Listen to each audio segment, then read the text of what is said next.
Hello, welcome to Family Therapy Podcast. My name is George Chacha. 4 things that will help you restore your marriage. 4 things that will help you restore your marriage. 1.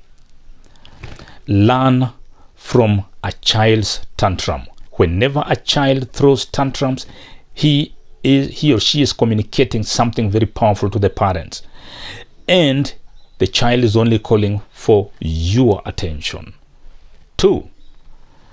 Realize or recognize that your partner will also be throwing tantrums, only that they're different from those of a child.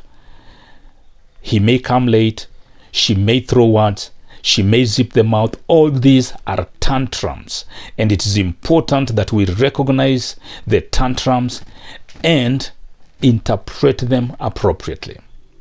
3. Take appropriate action as per the tantrums that are coming. 4. Elevate your aerial. Elevate your antenna. Try to position your radar so that it may be able to capture, receive all the signals that are constantly coming from your partner. It is only by you being able to detect, to arrest, to capture the signals that are coming your way, that then you will realize that all is not right. And therefore, in this episode, I will be strongly talking about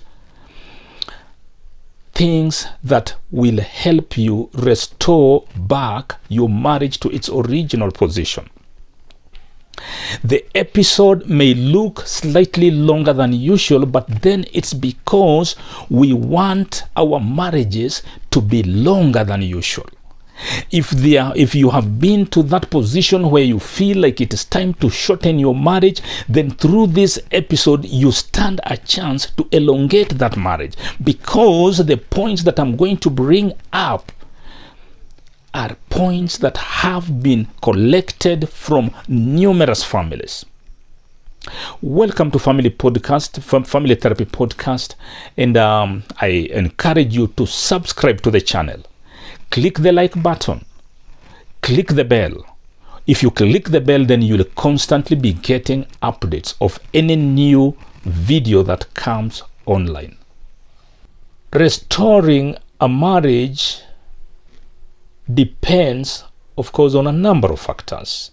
And maybe before I go into explaining the measures that we are going to use to restore our marriage, I'll give a brief story that I experienced as I was growing up. I was about 11 years old or thereabout when the son of a neighbor, the only son to his parents, a son against 9 sisters. In those days, such a family was regarded to be both poor and rich. Poor in the sense that they have only one boy child, and rich in the sense that the 9 daughters would earn the family 9, we used to call them ikihingo, rather in 9 herds, like 9 groups, different dowries, okay? And therefore, the family had many animals, and because there was only one child in the family, one baby boy in the family, they had to make him, or they had to marry him at a tender age of 11 years old, so that he may put into use the wealth, the family wealth, to avoid the cows from being stolen, or from dying, from being bewitched, because again, in those days, it was believed that animals could be bewitched and they start dying, they start maybe thinning away and all those kind of things. Therefore, the young boy ended up being married to a relatively older girl who now I think she might have been maybe around 18 or maybe 19 years old or maybe even 20. She was tall and quite huge as compared to the diminutive stature of the boy who happened to have been my friend. Now, later on, of course, as I moved away the village and we didn't meet for so many years, and at a later stage in my life when I met him, we are both fully grown up men past our middle age, and now we are just elders in the community. And I sought to ask him about his wife, and since I still remembered her name, I mentioned her name. And I could not help seeing the pain, the anguish in the eyes of my friend as he struggled to get an answer to give me, and immediately had to come to his rescue and tell him, please, my friend, don't mind about that question, forget about it. I came to realize that he later on married his wrong choice of wife, and even later on married another second wife, or maybe a third wife for that matter. In the homestead, I did not see the first wife that I saw being married when we were just about 10, 11, 12 years. Therefore, restoring the marriage, such a marriage between a man and a wife who have found themselves in a marriage that was arranged, a marriage that was built on principles of convenience, is quite an uphill task. There are marriages that can be restored, and there are marriages that cannot be restored. Reminding me of a past episode where I talked about marriages that can be redeemed, redeemable, and irredeemable marriages. There are marriages that can be redeemed.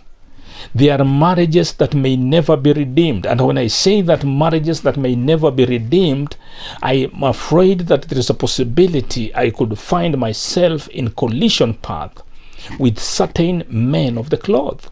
I could find myself on collision path with certain religious beliefs. And therefore, as we talk about restoring marriages, I will be discussing on marriage that was not arranged. I will be talking about a marriage that was built on mutual approach, on mutual understanding and agreement.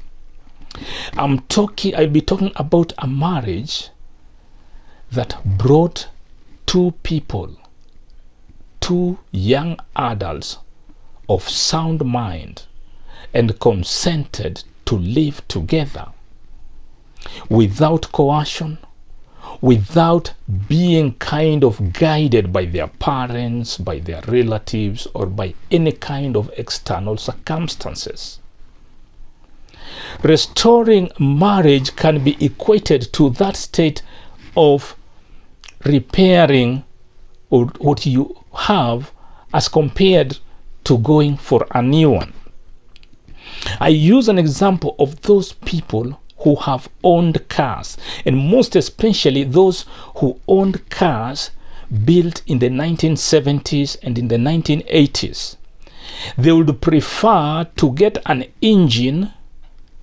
They would prefer to remove the old dysfunctional engine and replace their car with a new engine.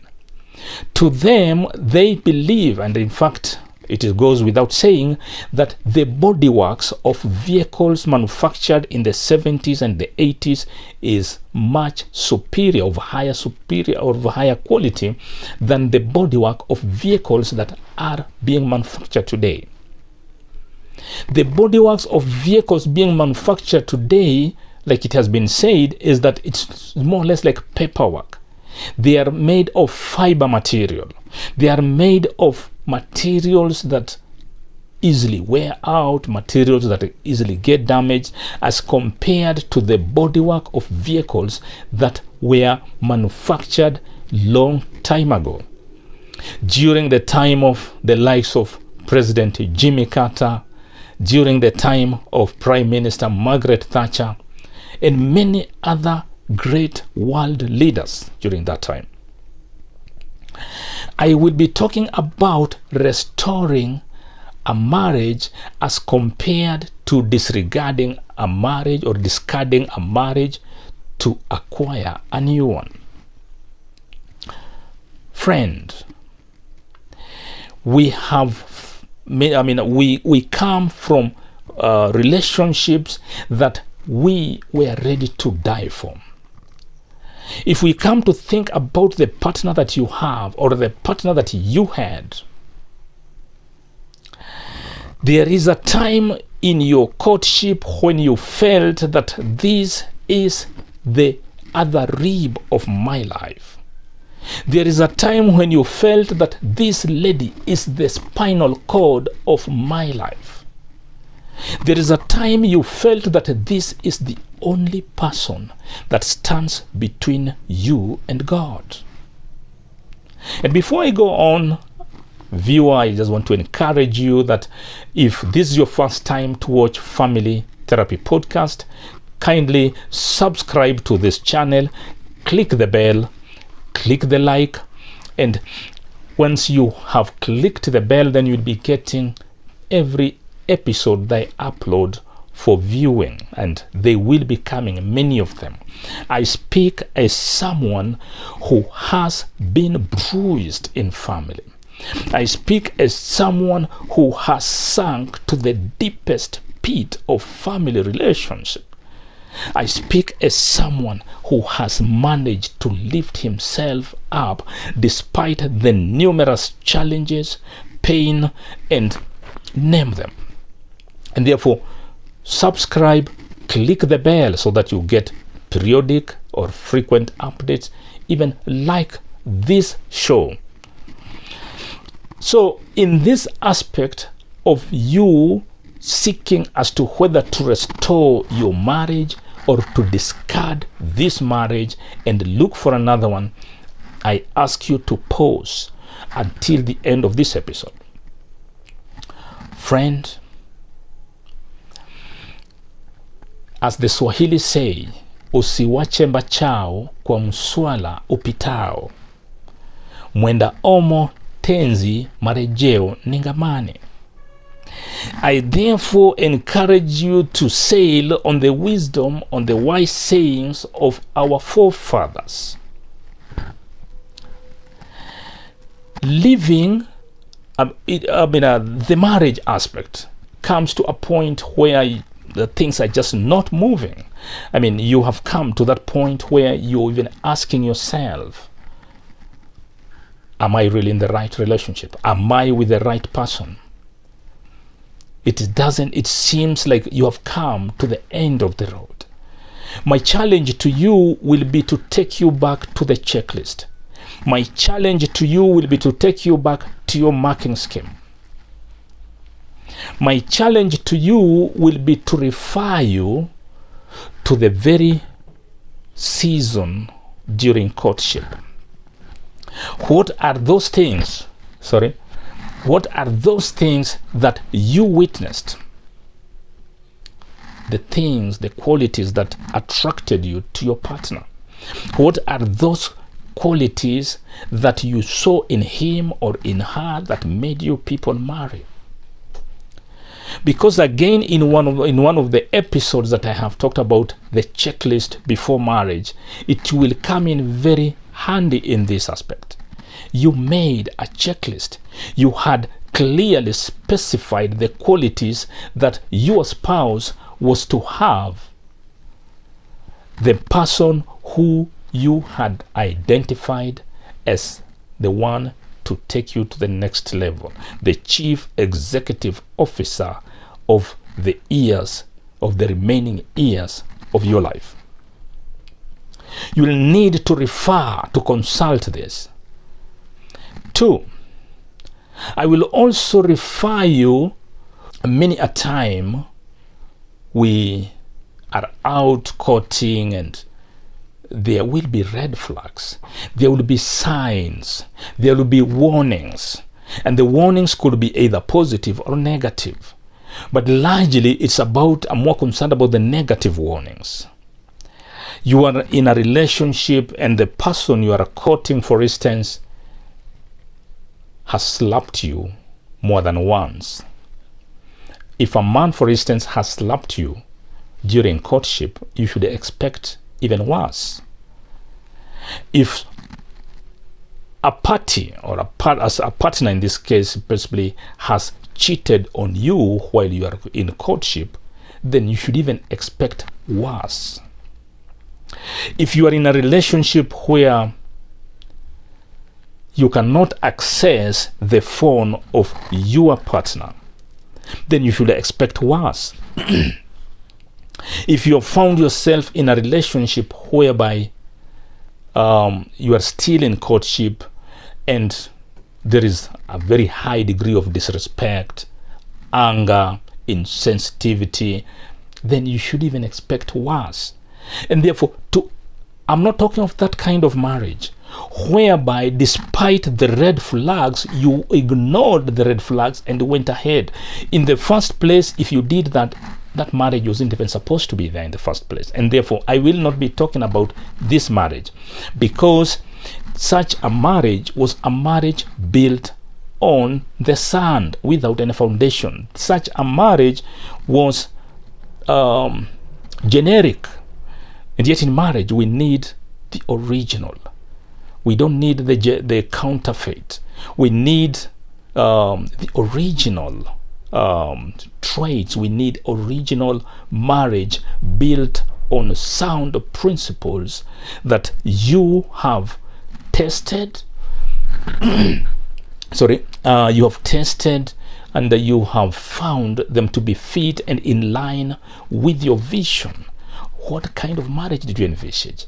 Therefore, as we talk of restoring our marriage back to their original glory, back to their original state, we are talking of a marriage that was built on sound principles of marriage. And you will need to find out what are those principles of marriage according to you. They vary. They cannot be universal.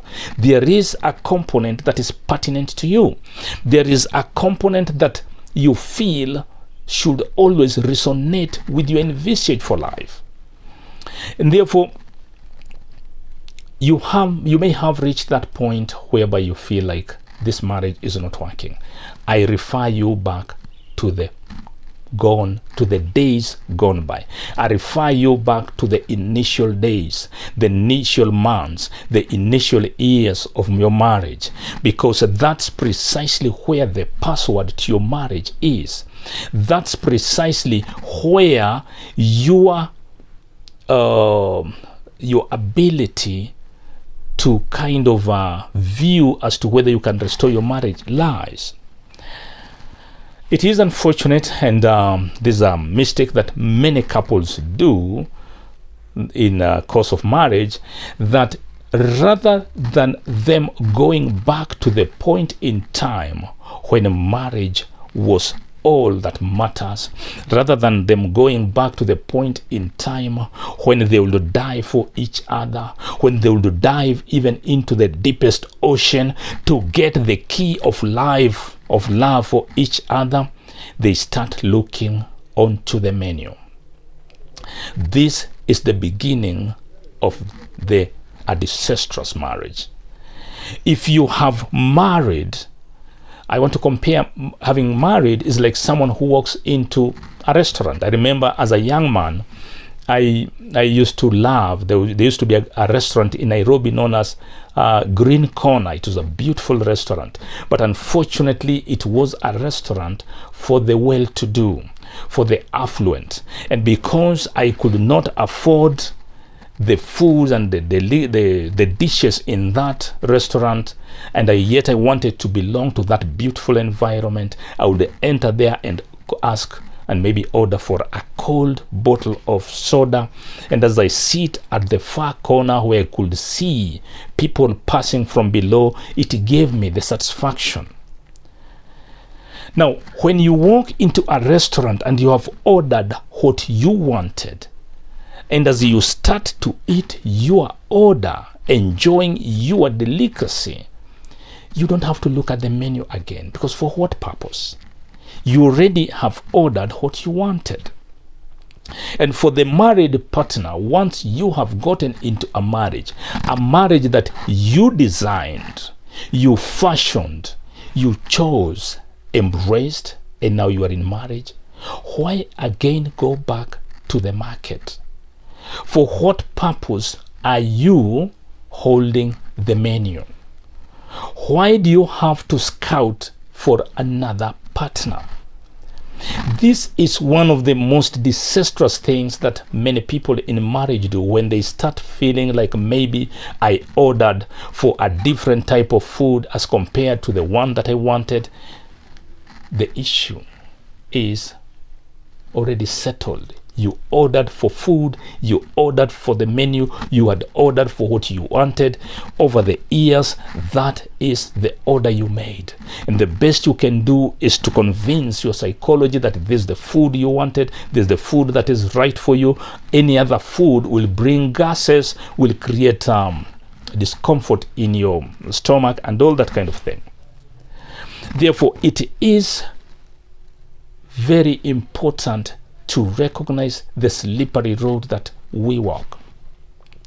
When we have found ourselves in this kind of a scenario, where despite the fact that we have already made our order and we are still looking at the menu, where we already have pulled ourselves from the market and we are still presenting ourselves back to the market, hoping that we can get bought again, we can get recognized again, we can get appreciated again, pause. Go back and restore your marriage. What you are just experiencing and feeling are just the fact that there have been bends, and to a large extent all we need is to humble ourselves before our partner and recognize their needs more than recognizing our needs. Many marriages are breaking because partners are full of ego. They have puffed themselves with pride to the extent that saying apologizing is a tall order. All that we need is to humble ourselves before our partner, recognize the challenges, the difficulties that are there, and in a very sober mood, discuss it together and agree on the best way forward. Friend, in marriage, we throw tantrums. Little children will cry, will roll on the ground. They will even kind of push the bottle of milk, the cup of porridge, and in anger and in exasperation. It is all by way of calling for attention. They want to be petted. They want to be coaxed. They want to be called, hey daddy, please have this, do this. They want to be called sweet names. And the moment we call these children these sweet names, the moment we give them our attention, the child or the children will keep calm and they will continue taking their meal or their drink without much ado. Adults also throw tantrums. However, the tantrums of the adults are largely through muting in the relationship. They simply go on mute mode. Friend, don't throw tantrums as an adult. Speak out your concern. To the men, for instance, they throw tantrums by either zipping completely, showing some level of disrespect, coming home late, trying to provoke the woman so that she says something, so that he can get an excuse and a reason even to come later tomorrow, or even to get an excuse to go out for another relationship. We men throw tantrums. And it is very important that the woman recognizes these tantrums and responds appropriately. When your man has decided to zip his mouth, it's not necessarily because he hates you. It's not necessarily because he doesn't love you. He doesn't want anything to do. He is only calling for your attention. When your man comes late today, he comes at 9 p.m. Tomorrow he comes at 1 a.m. and the other day maybe he doesn't come at all. It's not necessarily that he has found another woman out there. It's not necessarily that he is in love out there. It's just that he is trying to call for your attention. He's trying to connect, to communicate something, to connect you, that there is something that he needs. There is some attention that he needs. And therefore, don't be hot, don't be rough, don't be wild on him, trying to dig into his pocket to see any evidence of lodging receipts, or maybe guest house, or maybe some hotel, or that kind of thing. Your husband simply is calling for your attention. When your husband calls you names, when your husband shouts at you, maybe calls you derogatory names, don't be quick to judge, because chances of the man throwing tantrums are very high. He could simply be sending a message to you. May you have the wisdom to decipher and understand the writings on the wall. And these writings on the wall are actually written in the actions of your wife, or the actions by your husband. He loves you. Chances are that this could be a very faithful man. Chances are that this man is dying to connect you. Unfortunately, the means he's using is yielding more negative results than positive results, because again, in many instances, we will need both wisdom and maybe divine revelation as to whether we are reacting well. To the men, our women also do throw tantrums, just like us. They will throw tantrums in various ways. They will come into bed maybe late when we have slept. Sometimes she would sit there watching program, pretending to really be busy and attentive on a program which she is not aware what she's watching. She will throw tantrums by also just going on complete mute mode, and she doesn't communicate to you. She will throw tantrums by throwing words at the children, because she cannot throw words at you. She cannot hit at you, at least according to the African tradition.